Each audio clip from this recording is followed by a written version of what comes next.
Hello प्यारे साथियों, आप सभी का फिर से स्वागत है CRS ईडू वर्ल्ड के इस यूट्यूब चैनल पर। इसमें आज हम लोग क्लास 10th बिहार बोर्ड का पहला अध्याय ले रहे हैं, जो कि क्या है, जय प्रक्रम, जिसे इंग्लिश में लाइफ प्रोसेस कहते हैं।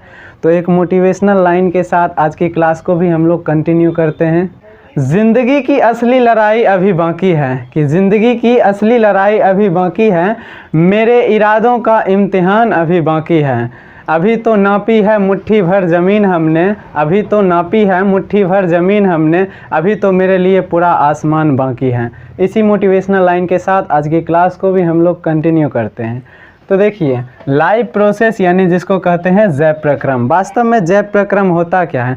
सजीवों को जीवित रहने के लिए जो कुछ भी करना पड़े वो जय प्रक्रम कहलाता है। देखो, सजीव का मतलब एक ऐसा चीज़ जिसमें क्या हो, प्राण हो, या कह सकते हैं 8वां में पढ़े हैं, सजीवों में कुछ लक्षण होते हैं, श्वसन, पोषण, वृद्धि, चलन, प्रजनन, तो वो सभी सजीवों के लक्षण हो जाएंगे। देखो, सजीवों को जीवित रहने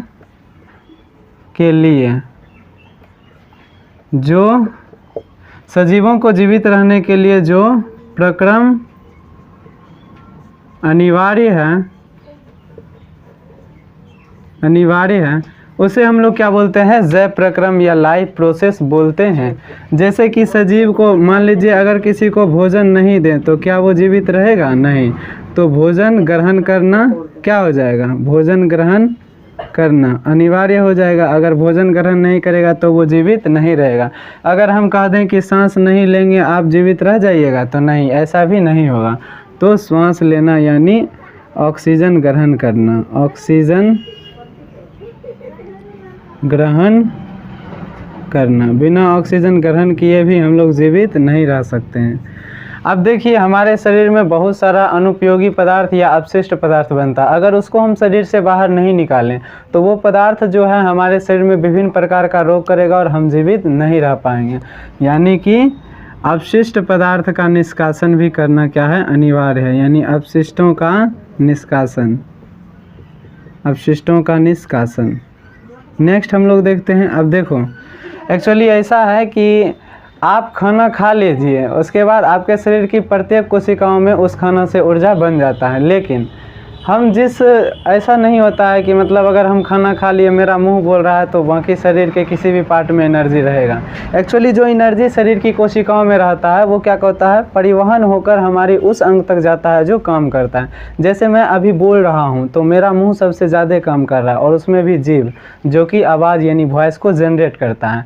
तो अभी शरीर की कोशिकाओं का जो ऊर्जा है वो कहाँ आ रहा है, मेरी कंठ तक आ रहा है, और मेरे जीभ को वो एनर्जी दे रहा है। यानी ऊर्जा एक जगह से दूसरी जगह जा रहा है। तो हमारे शरीर में पदार्थ एक जगह से दूसरे जगह जाएं, ये भी अनिवार्य है हमारे जीवित रहने के लिए।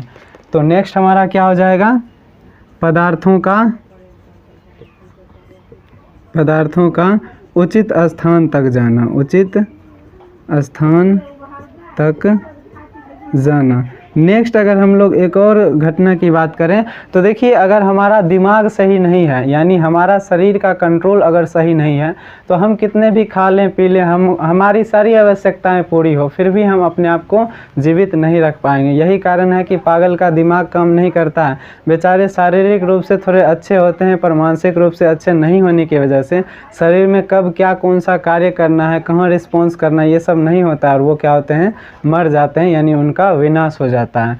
तो हमारे शरीर में नियंत्रण होना भी क्या है, अनिवार्य है। तो नेक्स्ट क्या हो जाएगा, नियंत्रण का होना। अब एक वेरी इंपॉर्टेंट चीज़ है, जनन। क्या जनन का मतलब होता है कि अपने समान जीवों को जन्म देना। जैसे कोई मनुष्य से अगर नया बच्चा उसका पैदा हो रहा है तो वो क्या किया है, जनन किया है। जैसे कोई पशु है, जैसे गाय वगैरह का बछड़ा हुआ, तो वो क्या किया, जनन। तो अपने जैसा जब नए जीवों की उत्पत्ति कोई जीव करता है तो उसको हम लोग जनन कहते हैं। क्या ऐसा जीव जो अपने जैसे जीवों को जन्म नहीं देगा तो वो मर जाएगा, यानी उसका जीवन नहीं चल पाएगा? ऐसा नहीं है। हम देख सकते हैं, हमारे सोशल में भी देख सकते हैं कि जो बांझ होते हैं वो भी जीवित रहते हैं। तो इसका संबंध जनन का कतई जय प्रक्रम से नहीं हो सकता है, यानी जय प्रक्रम के अंतर्गत जनन नहीं आएगा। बिना जनन के भी हम जीवित रह सकते हैं, अर्थात जनन जय प्रक्रम नहीं है। तो नोट में हम लोग क्या लिखेंगे? नोट में हम लोग लिखेंगे जनन जैव प्रक्रम नहीं है। नहीं है, क्यों नहीं है? क्योंकि बिना जनन के भी जीव जीवित रह सकता है। देखिए, भोजन ग्रहण करना जो है पोषण कहलाता है। इतना बड़ा भाषा को हम लोग एक छोटे से भाषा के साथ इंगित कर सकते हैं, पोषण। अब ऑक्सीजन ग्रहण करना, वास्तव में ये जो हम सांस लेते हैं इसका काम देखिए। जो हम खाना खाते हैं वो अंतिम रूप से कोशिकाओं में ग्लूकोज के रूप में रहता है, और जब हम सांस लेते हैं तो ये ऑक्सीजन जाता है कोशिका में और उस जमा ग्लूकोज को तोड़कर उससे एनर्जी देता है। और हमें पता है जीवित रहने के लिए एनर्जी की ज़रूरत है, क्योंकि हमेशा ही हम कोई ना कोई काम करते हैं जिसमें एनर्जी लगता है। तो ऑक्सीजन ग्रहण करना ये कहीं ना कहीं श्वसन को इंगित करता है। वास्तव में सिर्फ ऑक्सीजन ग्रहण करना श्वसन नहीं है, इस ऑक्सीजन की मदद से ग्लूकोज को तोड़ना, और ग्लूकोज को तोड़ना जो है वो श्वसन है। तो नेक्स्ट हमने देखा कि श्वसन, पोषण और ये अपशिष्ट पदार्थों का उत्सर्जन जो है ये निष्कासन या उत्सर्जन कहलाता है। तो उत्सर्जन और ये पदार्थों का एक उचित स्थान तक जाना क्या कहलाता है? परिवहन। और नेक्स्ट है नियंत्रण। तो नियंत्रण और समन्वय, जो कि हमारा क्या केंद्रीय तंत्रिका तंत्र करता है, न्यूरॉन आगे है बता देंगे। तो नियंत्रण और समन्वय, नियंत्रण और समन्वय। तो मुख्य रूप से जैव प्रक्रम के अंतर्गत क्या क्या आते हैं? पोषण, शोषण, उत्सर्जन, परिवहन और नियंत्रण और समन्वय। जनन जैव प्रक्रम नहीं है। या देखिए, जैव प्रक्रम का दूसरा डेफिनेशन आपको ये दे सकता है कि ऐसी प्रक्रियाएं जिससे जीवों का अनुरक्षण होता है उसे हम लोग क्या कहते हैं? जैव प्रक्रम कहते हैं। अनुरक्षण का मतलब होता है वही, मतलब शरीर को जीवित रहने के लिए शरीर के अंदर बहुत सारी क्रियाएं होती हैं, तो उसी क्रियाओं को करना ही क्या है? अनुरक्षण है। तो वो अनुरक्षण भी आप ऐसे समझ सकते हैं। नेक्स्ट अब हम लोग देखते हैं जो हमारा पहला क्या है जैव प्रक्रम है, पोषण। इसके बारे में, तो पोषण के बारे में अभी हमने क्या बताया? भोजन को ग्रहण करना क्या कहलाता है? पोषण कहलाता है। पोषण, इसको इंग्लिश में न्यूट्रिशन बोलते हैं। तो भोजन को ग्रहण करना क्या कहलाता है? पोषण कहलाता है। भोजन में क्या होते हैं भैया? भोजन में होते हैं पोषक तत्व। पोषक तत्व का मतलब भोजन में उपस्थित ऐसा पदार्थ जो हमारे शरीर के वृद्धि विकास के लिए है ना, शरीर के स्वास्थ्य के लिए, समृद्धि के लिए आवश्यक है, उसे हम लोग पोषक तत्व कहते हैं। मुख्य रूप से पोषक तत्व में हमारे क्या क्या रहते हैं? तो प्रोटीन, वसा और कार्बोहाइड्रेट रहते हैं। प्रोटीन, वसा, कार्बोहाइड्रेट, ये तीनों ही हमारे शरीर को ऊर्जा देते हैं। कब? टूटने के बाद, यानी अवशोषण के बाद। तो भोजन में ये सब क्या है? पोषक तत्व हैं। तो पोषण क्या हो जाएगा? पोषक तत्वों को ग्रहण करना या भोजन को ग्रहण करना तथा इनसे ऊर्जा की प्राप्ति करना या इनका हमारे शरीर में उपयोग होना ही पोषण कहलाता है। पोषण जो होता है वो दो तरह के होते हैं। तो पोषण का डेफिनेशन आप लिख लीजिएगा। हमारे शरीर में होने वाली ऐसी प्रक्रियाएं जिनके माध्यम से हम पोषक तत्वों या भोजन को ग्रहण करते हैं तथा उसका शरीर में उपयोग करते हैं, पोषण कहलाता है। अब पोषण होता है दो प्रकार के। पोषण को दो भागों में बांटा गया है। एक होता है स्वपोषण और नेक्स्ट होता है परपोषण। स्व का मतलब होता है अपना, यानी खुद से। जब भोजन का निर्माण जीव अपने शरीर में स्वयं करता है तो उसको हम लोग बोलते हैं स्वपोषण। जैसे कि हरे पेड़ पौधे जो हैं उनके अंदर एक विशेष प्रकार की प्रक्रिया होती है प्रकाश संश्लेषण। इसके बारे में भी हम लोग समझेंगे, प्रकाश संश्लेषण। अभी परपोषण पूरा क्लियर करने के बाद हम लोग प्रकाश संश्लेषण को समझेंगे। प्रकाश संश्लेषण या स्वपोषण का मतलब अपना जो अपना खाना है वो जीव खुद बनाएगा। इसके लिए उस जीव में एक चीज़ का होना अनिवार्य है, जो कि क्या है? क्लोरोफिल। क्लोरोफिल के कारण ही हरे पौधे अपना भोजन खुद बनाते हैं, अपना भोजन खुद बनाते हैं। तो ये चीज़ आपको ध्यान में रखना है कि स्वपोषण और, तो देखो पोषण दो तरह का होता है, स्वपोषण और परपोषण। ऐसा पोषण जिसमें कोई भी जीव अपना भोजन खुद बना ले उसे स्वपोषण कहते हैं। पोषण में अब हम लोग देखते हैं परपोषण को। तो परपोषण आपने समझा, ऐसा पोषण जिसमें क्या होता है, जीव भोजन के लिए किसी दूसरे जीव पर निर्भर करते हैं। अब परपोषण होते हैं 3 तरह के, परजीवी पोषण, मृतजीवी पोषण और प्राणी संपोषण। प्राणी संपोषण, आइए समझते हैं तीनों को। परजीवी पोषण समझते हैं। परजीवी पोषण का मतलब है, देखो जब कोई सूक्ष्म जीव हमारे शरीर के अंदर आएगा, सूक्ष्म जीव या कोई भी जीव हमारे शरीर के अंदर आएगा और हमारे शरीर के अंदर रहकर हमसे क्या पोषण प्राप्त करेगा, तो उसे हम लोग परजीवी कहते हैं। और हम देखो जैसे एक कोई ये जीव है और ये क्या करता है, किसी दूसरे जीव के शरीर के अंदर चला जाता है और इससे क्या करता है, पोषण प्राप्त करता है। तो ये जीव हमारा क्या कहलाता है, परजीवी कहलाता है। ये जीव हमारा क्या कहलाता है, परजीवी। और जिससे भोजन लेता है वो हमारा क्या कहलाता है, पोषी कहलाता है। तो पोषी के शरीर से परजीवी अपना भोजन प्राप्त करते हैं। ये परजीवी जो होता है जब इससे भोजन प्राप्त करता है तो इसको रोग ग्रसित कर देता है। यानी हमारे अंदर जो भी जीवाणु है, विषाणु है, वो सब क्या रोग उत्पन्न करते हैं। तो हमारे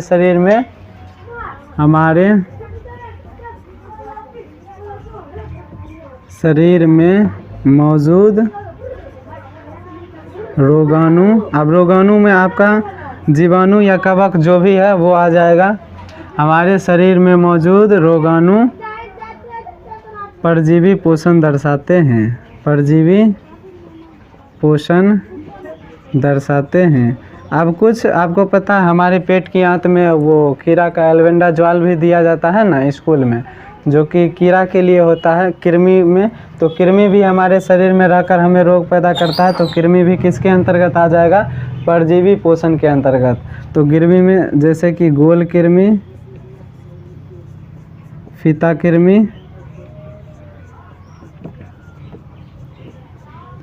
या एक मलेरिया रोग कौन करता है, प्लाज्मोडियम, वो भी इसके अंतर्गत आ जाएगा। जो भी रोग उत्पन्न करता है प्लाज्मोडियम। तो ये सभी सूक्ष्म जीव या जीवाणु जो भी है, जीवाणु हो, कवक हो, कोई भी सूक्ष्म जीव हो या कोई भी कृमि हो जो हमारे शरीर में रोग उत्पन्न करता है, वो सब किसके अंतर्गत आता है, परजीवी पोषण के अंतर्गत आता है। नेक्स्ट हम लोग देखते हैं मृतजीवी पोषण। नाम में ही है मृतजीवी, यानी मरे हुए जीवों के सड़ने गलने पर उसके ऊपर देखो मर जब जाता है जीव और सड़ जाता है तो वो क्या एक तरल के रूप में एकदम बिखर जाता है। तो कुछ सूक्ष्म जीव पनप जाते हैं जो उस तरल को अवशोषित करके अपना भोजन करते हैं। तो ऐसा जीव जो मरे और सड़े गले चीज़ों से अपना भोजन प्राप्त करे उसे मृतजीवी कहते हैं, या मृतजीवी को अपघटक भी बोल सकते हैं। अपघटक क्यों, क्योंकि सड़े गले चीज़ों का क्या ये खात्मा करते हैं, उनसे ह्यूमस बनाते हैं, यानी उनका अपघटन करते हैं। तो इसको अपघटक भी बोला जा सकता है। अब इसमें भी वही देखो, इसका भी उदाहरण जीवाणु या कवक ही है और इसका भी जीवाणु या कवक ही, पर इसमें वो जीवाणु और कवक आएंगे जो हमारे शरीर में रोग उत्पन्न करते हैं, है ना। जिंदा शरीर से जो पोषण प्राप्त करते हैं और जो मुर्दा शरीर से पोषण प्राप्त करते हैं वो किस में आएंगे, मृतजीवी में। तो अपघटक में भी मुख्य रूप से जीवाणु और कवक ही होते हैं, जीवाणु और कवक। ऐसे जीवाणु और कवक जो कि सड़े गले चीज़ों से क्या पोषण प्राप्त करते हैं। नेक्स्ट अब हमारा है प्राणी संपोषण। तो कहा जाता है परपोषण की ऐसी विधि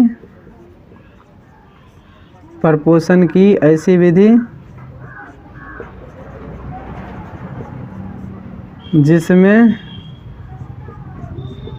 जीव अंतर्ग्रहण द्वारा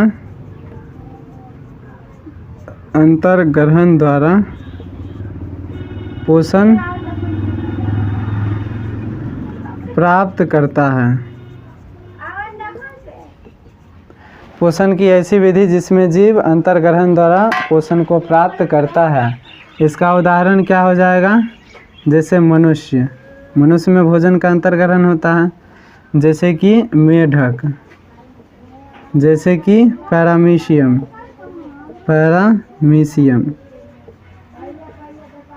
जैसे कि अमीबा। एक्चुअली ये अमीबा और पैरामीशियम जो है ये एक प्रोटोजोआ होता है। जैसे आदमी में, जैसे हम मनुष्य बोल दिए तो उसमें आदमी औरत दोनों आ जाता है, वैसे ही प्रोटोजोआ बोल देंगे तो उसमें पैरामीशियम अमीबा दोनों आ जाएगा। साथ ही इसी कैटेगरी के और भी जीव हैं जो आ जाएंगे, है ना। तो हमने परपोषण को अच्छे से समझ लिया। अब हम लोग स्वपोषण में प्रकाश संश्लेषण को देखते हैं। तो हरे पेड़ पौधों में स्वपोषण की एक विधि पाई जाती है, हरे पेड़ पौधों में, जिसको कि हम लोग क्या बोलते हैं, प्रकाश संश्लेषण। तो अब हम इसको समझते हैं, प्रकाश संश्लेषण या इसको इंग्लिश में फोटोसिंथेसिस बोलते हैं। अब देखिए प्रकाश संश्लेषण क्या है। प्रकाश संश्लेषण एक ऐसी प्रक्रिया है, मान लीजिए कोई क्या पेड़ है,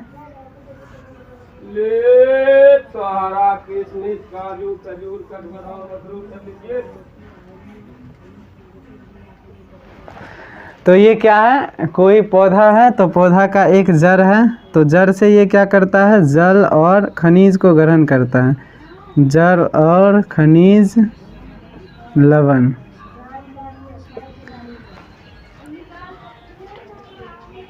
तो क्या होगा, जड़ से ये पेड़ पौधे जल और खनिज लवण को ग्रहण करता है, और जो वायुमंडल है, वायुमंडल से CO2 गैस ग्रहण करता है, और सूर्य के प्रकाश की उपस्थिति में, किसके प्रकाश की उपस्थिति में, सूर्य के प्रकाश की उपस्थिति में। और इसके पत्ते जो हैं, पत्ता में एक विशेष प्रकार का चीज़ पाया जाता है, जो कि नोट पॉइंट में हम आपको लिखाए थे, क्या, क्लोरोफिल। तो क्लोरोफिल की मदद से क्या करता है, अपना भोजन बनाता है। और भोजन में क्या बनाता है, ये भोजन में बनाता है ग्लूकोज, जिसका सूत्र होता है C6H12O6, है ना। तो कहेंगे प्रकाश संश्लेषण एक ऐसी प्रक्रिया है जिसमें कोई हरा पेड़ पौधा क्या करता है, जड़ से जल और खनिज लवण को ग्रहण करता है, वायुमंडल से CO2 गैस को ग्रहण करता है, और सूर्य के प्रकाश की उपस्थिति में क्लोरोफिल की सहायता से अपना भोजन बनाता है और भोजन में ग्लूकोज का निर्माण करता है। इस संपूर्ण प्रक्रिया को ही हम लोग प्रकाश संश्लेषण कहते हैं। अब प्रकाश संश्लेषण जो है, इसमें क्लोरोफिल की क्या भूमिका है, तो देखो प्रकाश जो है तो इसमें कौन सी ऊर्जा रहेगी, सूर्य की विकिरण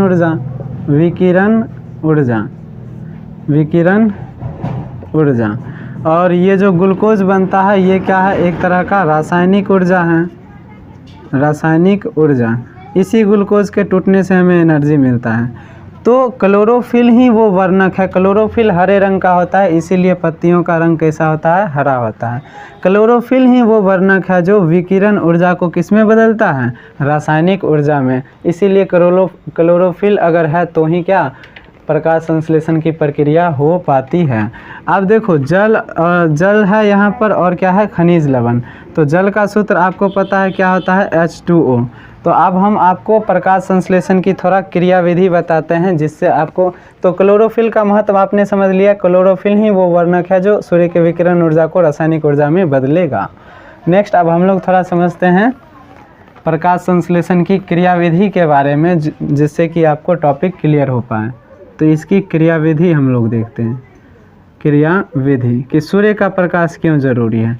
देखो इसमें क्या होता है, भूमि से जल और खनिज लवण लेता है, और वायुमंडल से CO2, और क्या करता है, तब जाकर वो ग्लूकोज यानी C6H12O6 बनाता है, और साथ में कौन सा गैस, साथ में ऑक्सीजन गैस रिलीज होता है।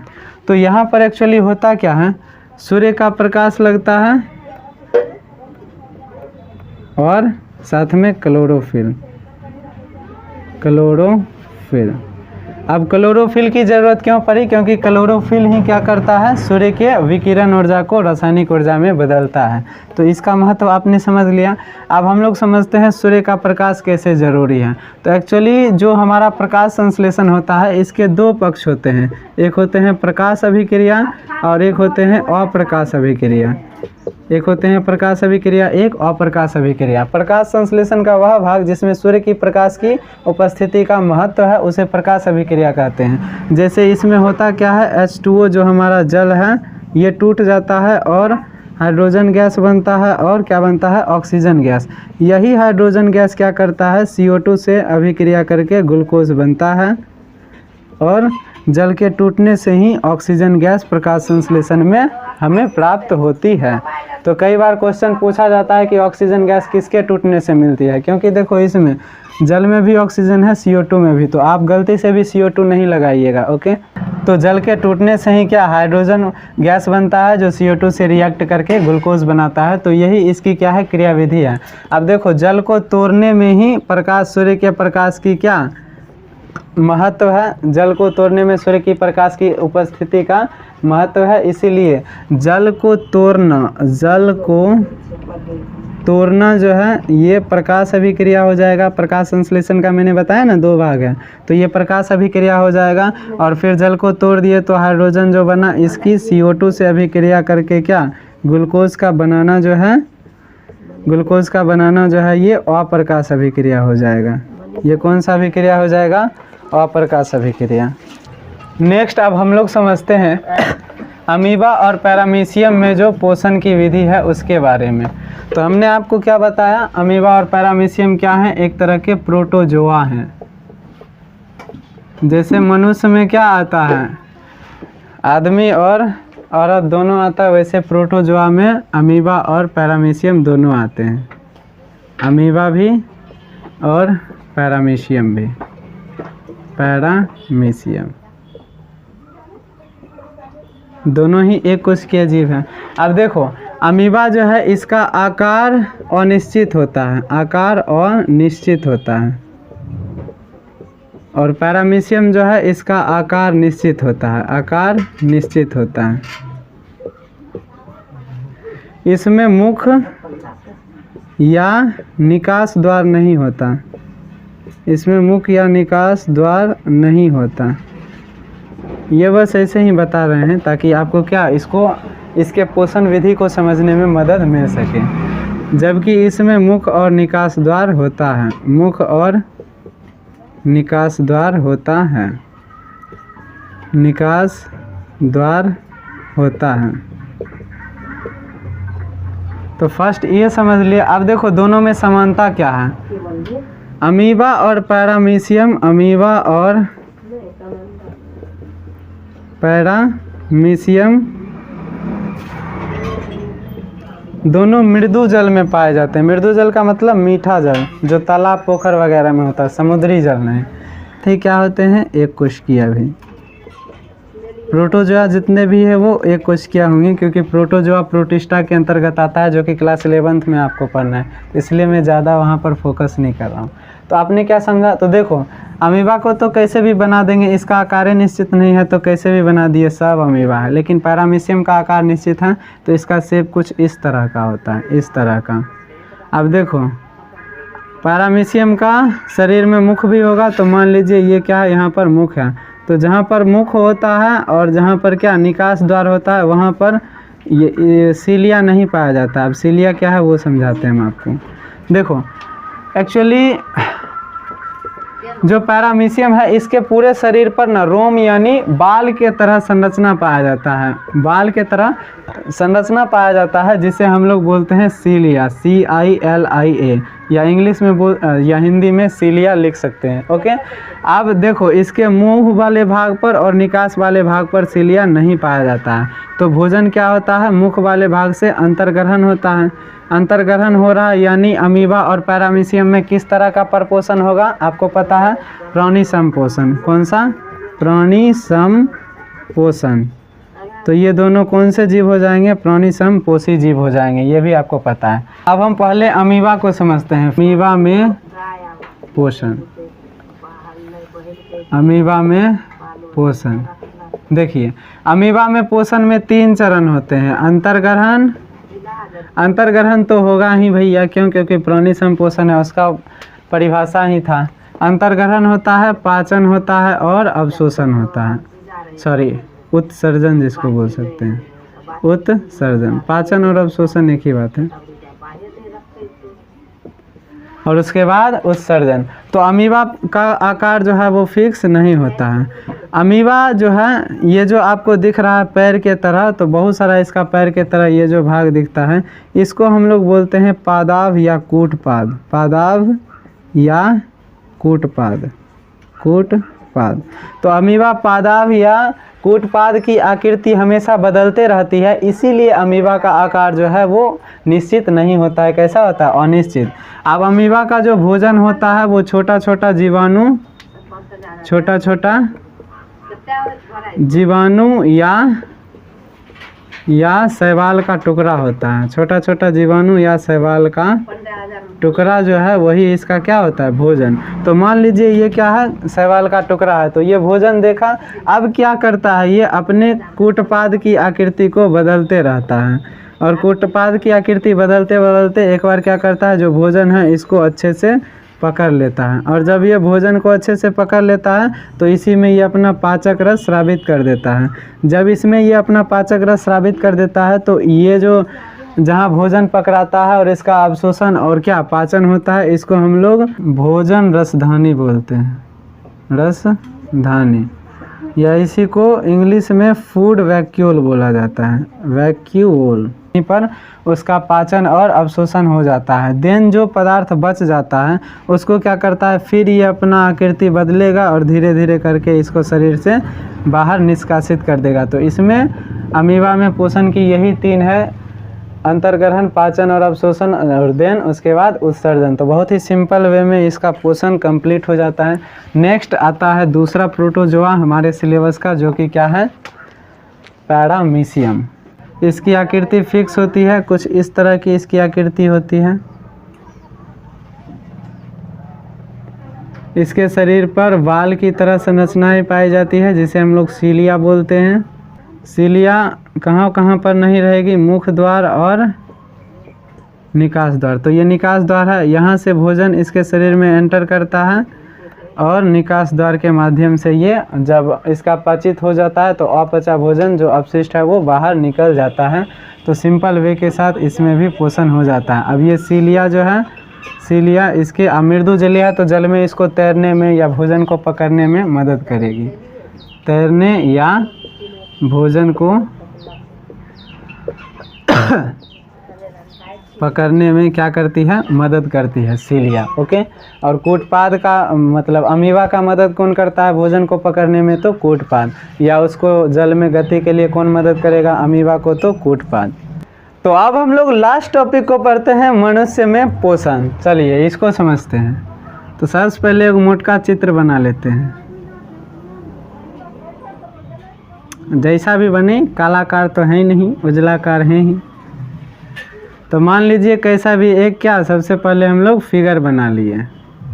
तो अब हम लोग समझते हैं मनुष्य में पोषण के बारे में। तो चलिए समझते हैं। देखो मनुष्य में पोषण जो है ये सबसे पहले हम लोग आहार नाल को समझते हैं। आहार नाल का मतलब होता है मुख से लेकर मलद्वार तक का जो रास्ता है वो हमारा आहार नाल कहलाता है। मनुष्य में इसकी लंबाई लगभग कितनी होती है? 10 मीटर होती है। 10 मीटर में 6 से 8 मीटर तो हमारा छोटी आंत ही हो जाता है। 10 मीटर में 6 से 8 मीटर हमारा छोटी आंत ही होता है, छोटी आंत। और बड़ी आंत का नाम सिर्फ बड़ी आंत है, होता 1.5 मीटर है। तो इसको भी आपको क्या करना है? ध्यान में रखना है। तो बड़ी आंत की लंबाई कितनी? 1.5 मीटर, और छोटी आंत की लंबाई कितना? 6 से 8 मीटर।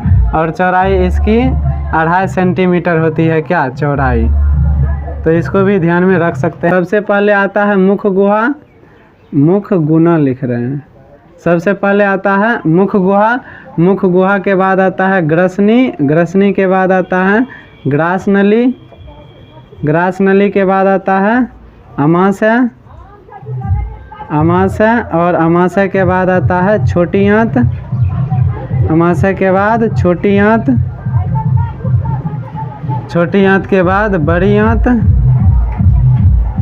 बड़ी आंत, और उसके बाद मलद्वार, मलद्वार। तो यही हमारा क्या होता है? आहार नाल होता है। आहार नाल का पहला हिस्सा कौन सा है? मुख गुहा, उसके बाद ग्रसनी, उसके बाद ग्रास नली, देन अमाशय, छोटी आंत, बड़ी आंत। मुख गुहा आहार नाल का सबसे चौड़ा भाग क्या होता है? अमाशय। अमाशय क्या होता है? सबसे चौड़ा। सबसे चौड़ा भाग, जिसको कि पेट भी आप लोग बोलते हैं। उसके बाद है छोटी आंत। छोटी आंत आहार नाल का सबसे लंबा भाग है, सबसे लंबा भाग, लंबा सबसे लिखा गया तो वो हो गया, है ना। इसको, ये तो जनरल नॉलेज था जो कि आपको पता होना चाहिए। अब हम लोग आगे बढ़ते हैं।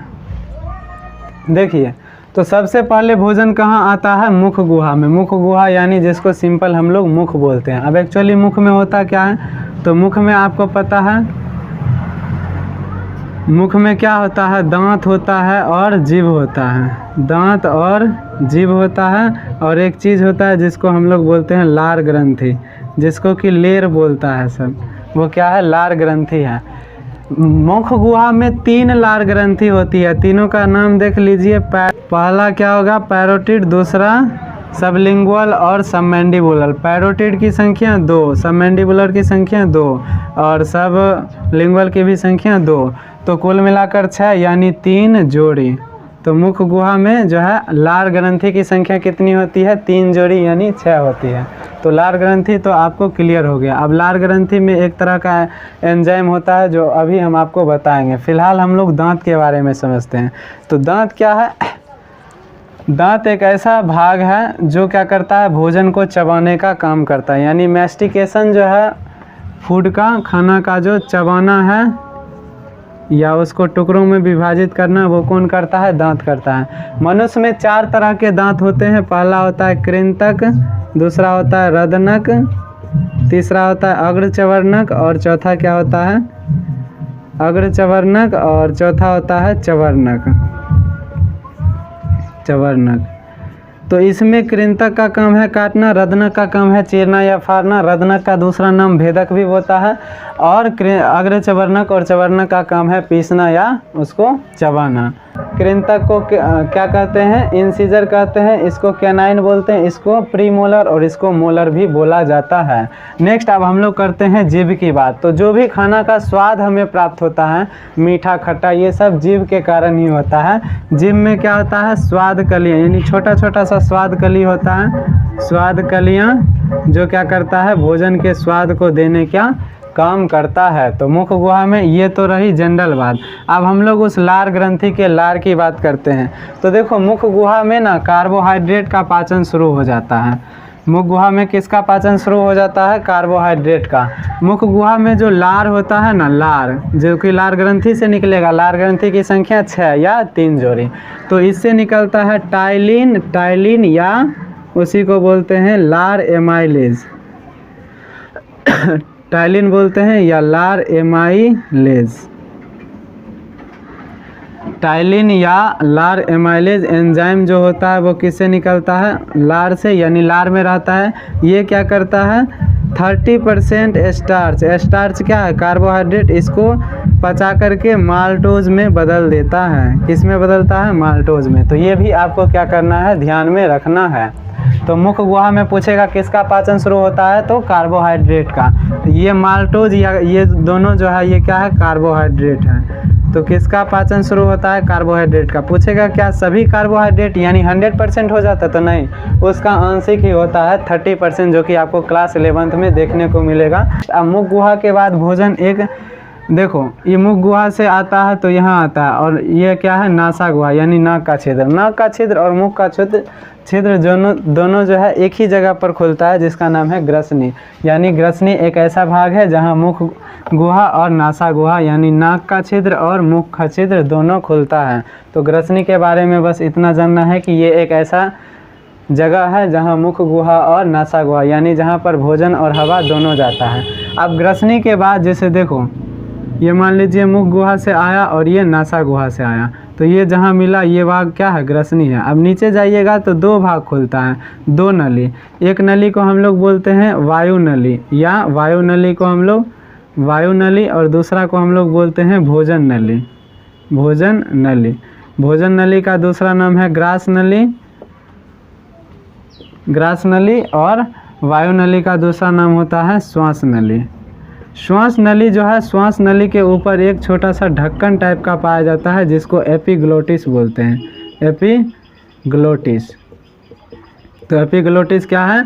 श्वास नली के ऊपर पाया जाने वाला ढक्कन। जब भोजन ग्रसनी में चला जाता है तो उसके बाद तो दो रास्ता खुल जाता है, यानी वो श्वास नली और वो जो है श्वास नली और ग्रास नली दोनों में जा सकता है। तो जैसे ही भोजन कहाँ आता है, वो जैसे ही भोजन ग्रसनी में आता है वैसे ही क्या होता है, वायु नली का जो एपिग्लोटिस है वो उसको बंद कर देता है ताकि भोजन हमारे श्वास नली में नहीं जाए, क्योंकि श्वास नली में जाएगा तो फिर भोजन फेफड़ा में पहुंच जाएगा, उसको जाना कहाँ है, पेट में जाना है। तो इसीलिए एपिग्लोटिस बंद हो जाता है कब? जब भोजन ग्रसनी में पहुंचता है। कभी कभी हम इतना सोच रहे होते हैं खाना खाते समय कि हमारा जो है ब्रेन काम ही नहीं करता है, भोजन ग्रसनी में पहुंच जाता है और ब्रेन को सिग्नल नहीं मिल पाता है कि भोजन ग्रसनी में पहुंच गया है। उस स्थिति में क्या होता है, एपिग्लोटिस हमारा बंद नहीं हो पाता है।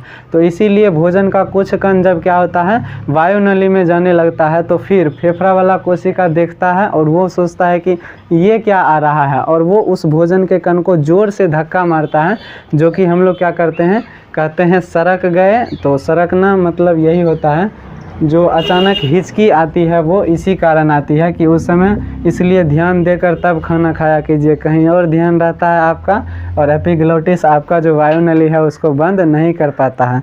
और आप कहते हैं कौन याद कर लिया जो हिचकी आ गई।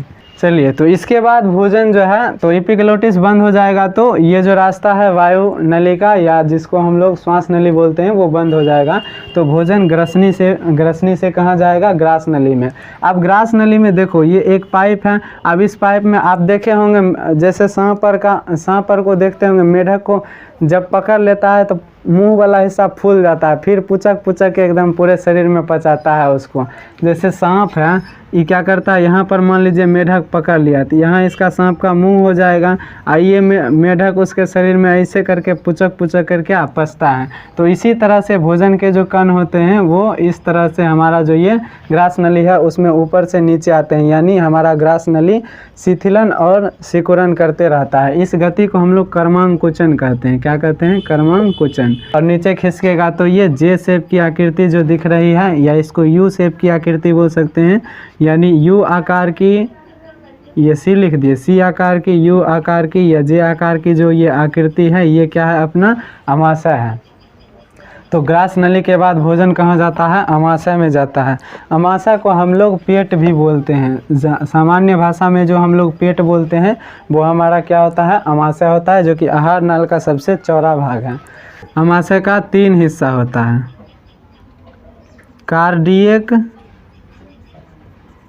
कार्डियक, फुंडिक और पाइलोरिक। तो ये हमारा अमाशय है। अमाशय का ये वाला यहाँ जो भाग है इसको हम लोग बोलते हैं कार्डियक। उसके बाद मुख्य जो भाग है इसको हम लोग फुंडिक बोलते हैं, और लास्ट जो भाग है उसको हम लोग क्या बोलते हैं, पाइलोरिक। तो पूछता है जो ग्रास नली है वो अमाशय के किस भाग में खुलता है, तो किस भाग में खुलेगा, कार्डियक भाग में। उसके बाद पूछता है कि अमाशय का कौन सा भाग है जो छोटी आंत से जुड़ा होता है, तो पाइलोरिक भाग। फुंडिक भाग कौन सा है, इसका मुख्य भाग या बीच वाला जो हिस्सा है वो फुंडिक भाग होता है। उसके बाद जब हम लोग अमाशय से, आप देखो अमाशय में होता क्या है,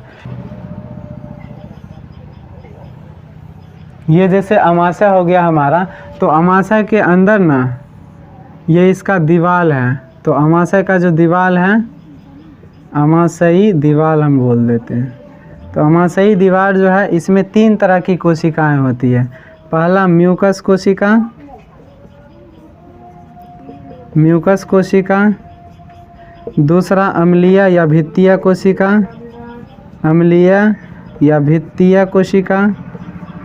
भित्तीय या इसी को भित्तीय कोशिका को ही अम्लीय या भित्तीय कोशिका या इसी को पेराइटल कोशिका भी बोला जाता है, पेराइटल। तो दूसरा हो जाएगा अम्लीय, भित्तीय या पेराइटल कोशिका। एंड थर्ड जो हमारा हो जाएगा जाइमोजिक कोशिका। तो अमाशय की दीवार में 3 तरह की कोशिकाएं होती है। इन कोशिकाओं के जो रस निकलते हैं उसको हम लोग जठर रस बोलते हैं, जठर रस। अब देखो म्यूकस कोशिका से क्या स्रावित होता है, म्यूकस आपको पता है क्या होता है, चिपचिपा पदार्थ होता है बहुत ही। जैसे चर्बी टाइप का होता है, जैसे बकरा और को छील देता है तो देखते हैं चर्बी टाइप का रहता है, हाथ ले जाइएगा तो खूब फिसलता है। तो उसी तरह का जो हिस्सा है वो क्या है, म्यूकस है। तो अमाशय जो है, अमाशय का जो आंतरिक भित्ति होता है आपको पता है, देखो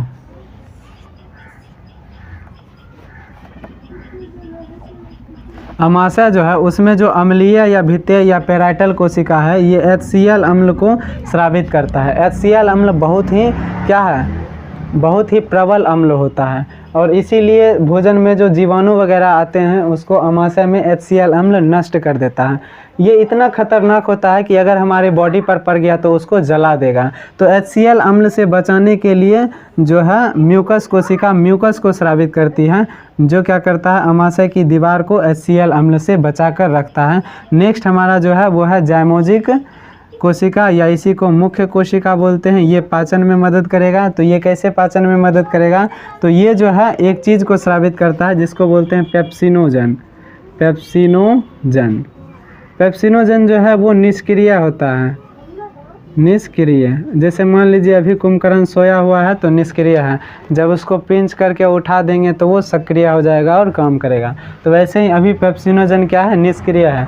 तो इसको सक्रिय कौन करता है, तो यही HCl अम्ल जो है वो क्या करता है, इसको सक्रिय कर देता है। और HCl चूँकि अम्ल है तो ये भोजन को क्या, अम्लीय भी बना देता है। और जब ये सक्रिय हो जाता है तो ये पेप्सिनोजन बन जाता है, पेप्सिनोजन से पेप्सिन बन जाता है। तो पेप्सिनोजन क्या है, निष्क्रिय है, लेकिन HCl अम्ल के प्रभाव में आकर ये सक्रिय पेप्सिन बन जाता है। और जब ये सक्रिय बनता है तो भोजन के प्रोटीन का पाचन करता है। किसका, प्रोटीन का।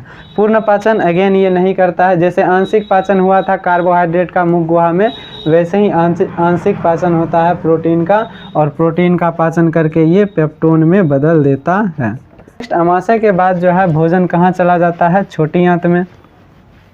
अब अमाशय के बाद जो है वो भोजन कहाँ चला जाता है, छोटी आंत में चला जाता है। तो यहाँ तक हमारा अमाशय था। उसके बाद ये सी आकृति की जो बनती है, एक ये भाग हो जाएगा और एक ये भाग और एक अति कुंडलित भाग। छोटी आंत का 3 भाग होता है। पहला तो यहाँ से यहाँ तक जो सी आकृति क्या है, इस भाग को, छोटी आंत के इस भाग को हम लोग बोलते हैं ग्रहणी। वो था ग्रसनी, जहाँ भोजन नली और ग्रास नली दोनों मिलता था। ये है ग्रहणी, ग्रहणी, या इसको ड्यूडेनम बोलते हैं, डेडुनम लिख देते हैं। तो इसको क्या बोलेंगे हम लोग, डेडुनम। उसके बाद जो भाग है अंदर में ये वाला, इसको हम लोग बोलते हैं इलियम, सॉरी जेजुनम, जेजुनम। और नेक्स्ट सबसे क्या है, जो कुंडलित भाग है यानी सबसे जो घिरा भाग है, इसको हम लोग बोलते हैं इलियम। छोटी आंत का सबसे महत्वपूर्ण भाग क्या है, इलियम है। इलियम में ही भोजन का पूर्ण पाचन, यानी छोटी आंत के किस भाग में पूर्ण पाचन और अवशोषण होता है, पूर्ण पाचन और अवशोषण कहाँ पर होता है, अवशोषण। तो भोजन का पूर्ण पाचन और अवशोषण छोटी आंत के इलियम भाग में होता है। छोटी आंत का ग्रहणी भाग जो है यह सी आकृति की होती है और इसके मध्य में, मध्य का मतलब सी जैसे है, तो इसके ठीक बीचों बीच में 2 ग्रंथि आकर जुड़ता है, 2 ग्रंथि की नलिका।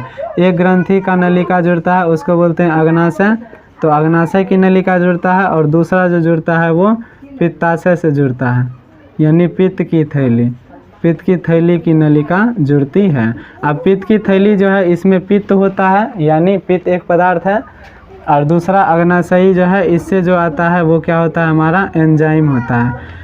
अग्नाशय में हर वो एंजाइम होता है जो भोजन के जो भी पोषक तत्व हैं सबको पचा सकता है, यानी पूर्ण पाचक एंजाइम। पूर्ण पाचक एंजाइम जो है वो कहाँ पर रहता है, अग्नाशय में रहता है एंजाइम।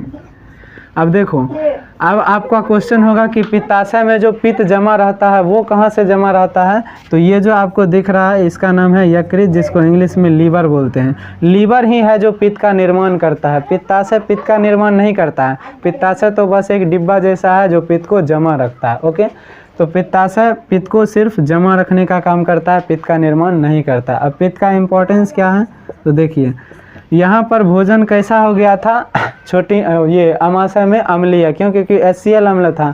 तो भोजन को क्षारीय कौन बनाता है? तो यही पित्त बनाता है। अगर क्षारीय नहीं बनाएगा तो हमारा जो अग्नाशय है, अग्नाशय से देखिए ये अग्नाशय है, अग्नाशय भी आकर कहाँ जुड़ा है? ग्रहणी के यानी ड्यूडेनम के भाग से, और ये पित्त भी आकर कहाँ जुड़ा है? ड्यूडेनम से ही। तो ड्यूडेनम में पित्त आकर क्षारीय बना देता है, तभी अग्नाशय का जो रस आता है यानी पूर्ण पाचक रस, वो भोजन को पचा पाता है। अगर क्षारीय नहीं बनाएगा तो वो पचा नहीं पाएगा। नेक्स्ट देखते हैं हम लोग। यकृत जो है इसका लगभग वजन 1.5 किलो होता है, और ये हमारे शरीर का सबसे बड़ा जो है ग्रंथि माना जाता है। हमारे शरीर की सबसे बड़ी ग्रंथि क्या होती है? तो यकृत होती है। नेक्स्ट हम लोग देखते हैं कि जेजुनम क्या है? छोटी आंत का मध्य भाग है, और मोस्ट इम्पॉर्टेंट भाग जो है वो क्या है? इलियम। इलियम में ही क्या होता है? ये जो रस आते हैं अग्नाशयी रस, ये छोटी आंत के ये जो भाग हैं इलियम, इलियम में ही क्या करता है? अब देखो इलियम जो है, इलियम के अंदर इस तरह की छोटी छोटी अंगुली के जैसी संरचना होती है। इस कोशिका को हम लोग बोलते हैं विलाई कोशिका। क्या बोलती हैं? विलाई कोशिका। विलयी कोशिका कहाँ होता है? तो छोटी आंत के इलियम भाग में होता है। विलयी कोशिका का काम होता है कि जो भी भोजन है, पहले देखो इलियम में क्या करेगा? जो भी अग्नाशयी रस है वो आएगा, साथ ही इलियम के जैसे इलियम यह है, इसके दीवार में जो रस होता है उसको आंत्र रस बोलते हैं। आंत का रस, आंत्र रस। इसमें एंटेरोकाइनेज होता है। एंटेरोकाइनेज।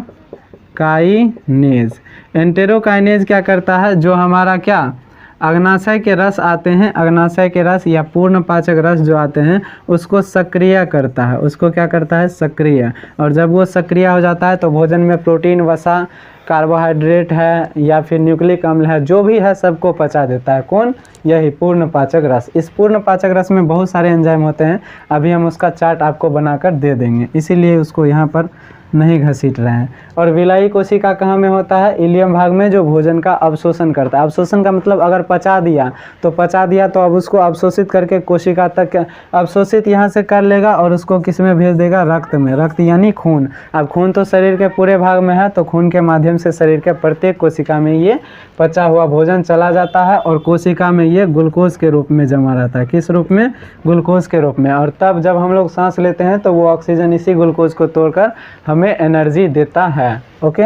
अब जो भोजन नहीं पच पाया या भोजन में जो जल के कण बच जाते हैं वो क्या होते हैं? यहाँ पर देखिए, छोटी आंत और बड़ी आंत जहाँ पर मिल रहा है उसी जगह पर नीचे एक अंगुली के तरह, देखो यहाँ से छोटी आंत मिल रहा है और ये अपना बड़ी आंत का भाग है, इसी जगह पर एक अंगुली के तरह संरचना होता है। इसका नाम होता है अपेंडिक्स।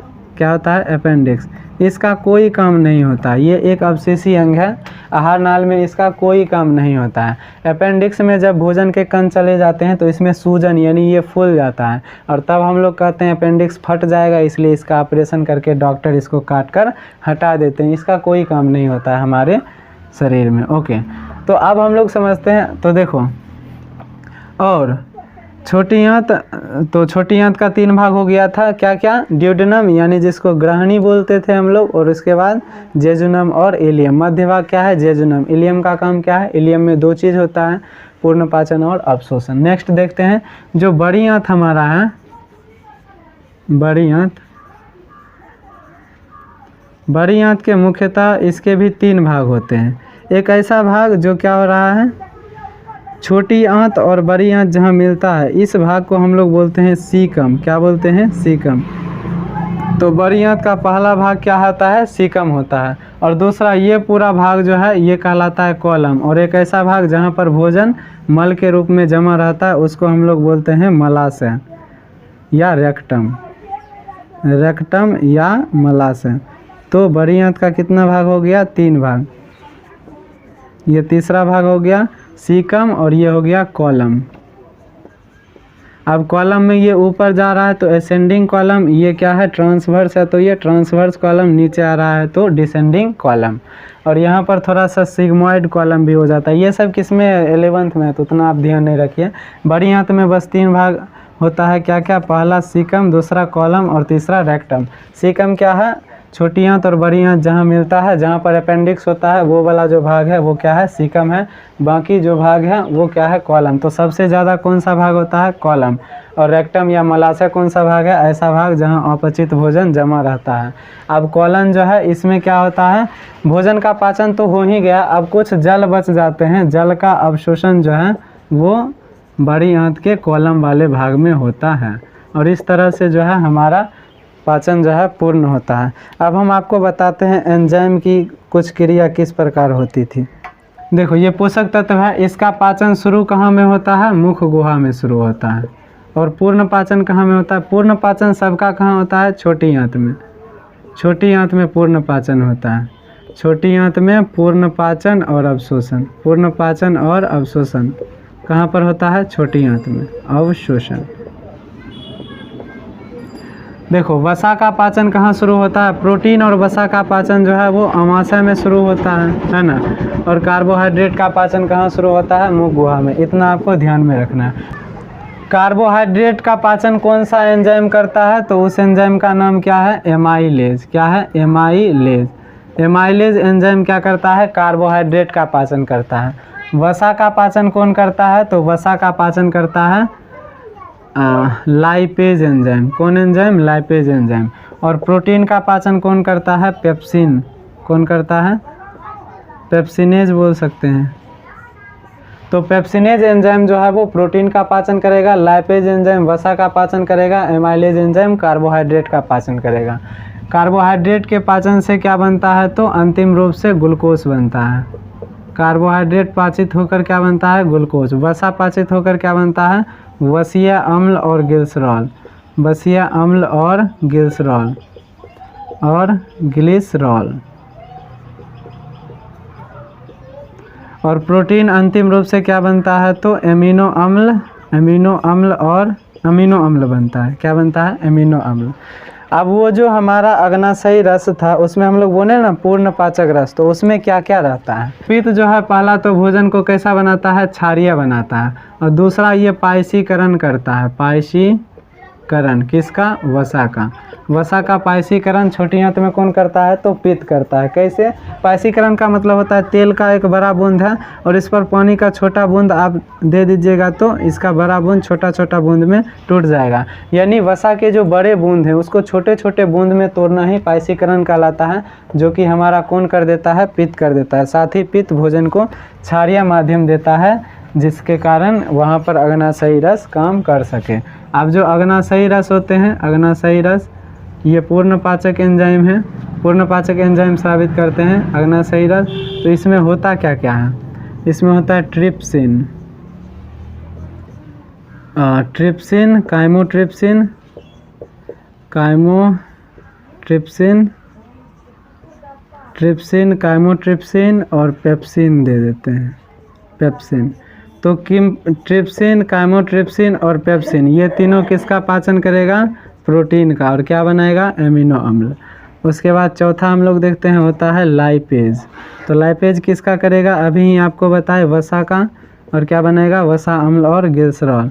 उसके बाद होता है एमाइलेज। एमाइलेज किसका करेगा पाचन, कार्बोहाइड्रेट का। और बनाएगा क्या, ग्लूकोज अंतिम रूप से।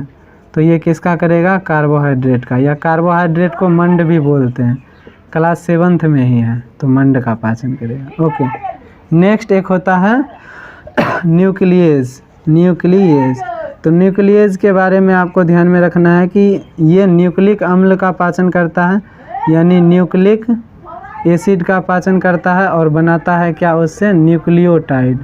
न्यूक्लियोटाइड बनाता है, हिंदी में लिख लीजिएगा। तो ये सभी हमारे क्या हो गए, अग्नाशयी पूर्ण पाचक रस। इसी के साथ जो है हमारा ये चैप्टर कंप्लीट होता है। चलिए मिलते हैं नेक्स्ट वीडियो में, तब तक के लिए बाय बाय, जय हिंद।